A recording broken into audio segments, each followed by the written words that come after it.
It was me listening to you and Sammy Hagar. That's hilarious. You were like, that's not what it was about. It wasn't the drugs that was making everything. It was the fact that everybody was creative. Yeah.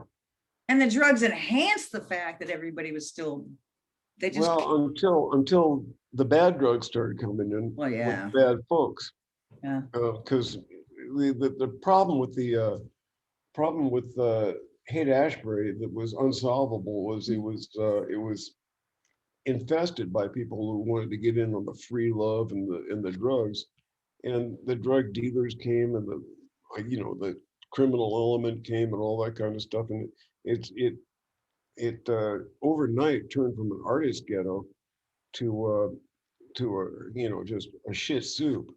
Will you do me a favor and thank you for speaking with us, but I've lived here a long time, and I know a lot of the street kids, and a lot of them are fucked up, but there's been a fentanyl epidemic where they think they're doing cocaine, or even Dr. Dave was telling me even marijuana is laced with fentanyl these days.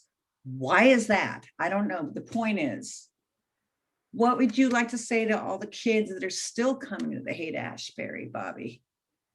As an artist, it's making me cry, because they'll be so happy if you just say hi to them and at least give them a little guidance or something. Well, I'll tell you what you got when you wake up in the morning is what you have to work with. And go with that.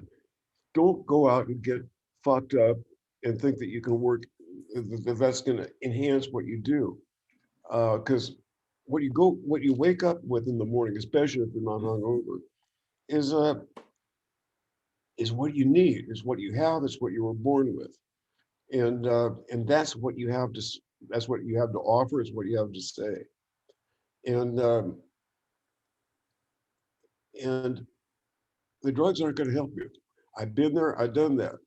I had to pull myself out of it. All my friends did. Yeah. They're all straight now. Well, you lost one of your best friends, Jerry Garcia, to drugs. Yeah. That happens too. I mean, if you get far enough into drugs, they'll kill you. If you get just a little ways into drugs, they'll just slow you down, way down. Yeah. They're not going to help your creativity at all. Because what you were born with is what you have to work with. Yeah. And it's what you're here to be. And just go with it. That's what you have to do. I've been doing a lot of Kundalini yoga. I think it's a lot about listening and not trying to fill it up, but listening. Yeah. I'm just turned 59, and I've tended to go horseback riding and go on my Aries and go. But as I get older, it's like, maybe I should just sit back and listen a little bit. And it gets more beautiful as you sit back and listen. And then you realize, hey, I don't want to be mean to my body anymore. That's dumb. Right? Yeah. Yeah, go ahead. What you're born with is all you need, really. And what you wake up with is what you have to work with. Yeah. Go for it with that. You say again, go for it with thought. With what you woke up with. Isn't that the Barlow line? Sure don't know what I'm going for. Right. But I'm gonna go for it for sure. Right. God rest his soul. I think miss that man. I'm sure you miss him too. Yeah. Although sometimes, shut up. Timothy Leary, one time I was hanging out, Timothy Leary with Barlow, and Timothy Leary's like, oh, shut up, Barlow. Well, I had occasion to do that, several times nightly. But, and by the way, that sure don't know what I'm going for. I'm going for. Yeah, for sure. That's my line. Okay. But, he had a lot of good lines too. Love that line. That's actually a very fucking great line, Bob. Thank you for that line. Where did it come from? That's just, besides your brain.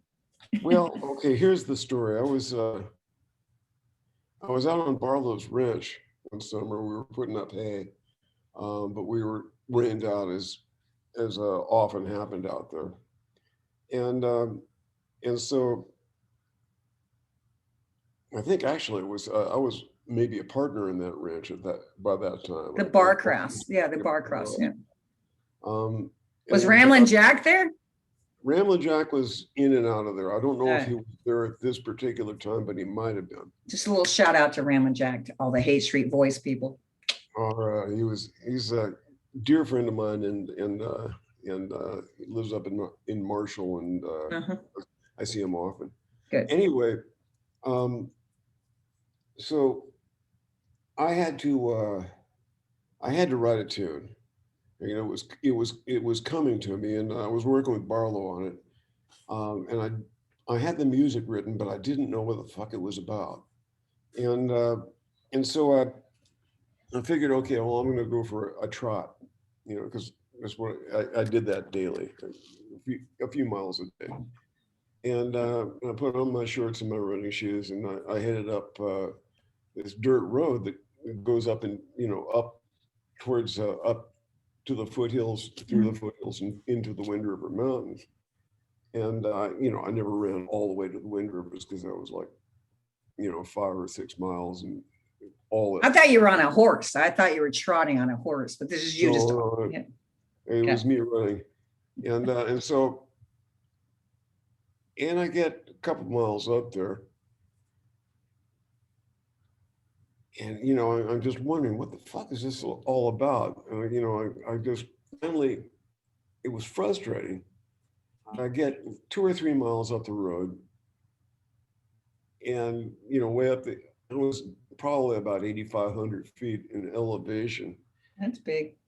And I just, a frustration. I finally ran into it like a brick wall of frustration. I just couldn't figure out what it was, or what the song was about. And I stopped and I turned around. And what I saw when I turned around, because the road is long and straight going up that into the Wind River, and I turned around, and what had been following me up that road was the biggest, purplest rogue elephant thunderstorm I've ever seen. It was walking on legs of lightning and spitting stuff here and there, and it was just and I was the tallest thing around. It was just me and a bunch of sagebrush, and I got rid of my watch real quick. And, did you just throw it off? I took it off and tossed it side of a road. It's probably still there. Do you think it's still there? No, I probably went back and got it, I think. But, and then I figured, well, no, I'm not going to hide in a ditch. I'm just not going to do that. I should have, but I didn't get hit. I just turned around and there was lightning everywhere around me, but it didn't hit me for some reason. But at that moment that I turned around and I saw that that big purple storm, that line came to me. I sure don't know what I'm going for, but I'm going to go for it for sure. Well, it's funny because keep going. I'm sorry, I interrupted. That was it. That's the story there. Well, the story is Blair Jackson and Regan McMahon dragged me to my first Dead show because I thought you guys sucked. I was into the Sex Pistols and all that stuff. And anyway, they dragged me to my first Dead show in '85, and I don't want to go down that road. But anyway, that was the song that really, my mom had just died, and I was ready to do something. And I moved to New York like a couple months later. I just needed to go for something. It spoke to me. So I appreciate I appreciate you getting hit by lightning or whatever happened there.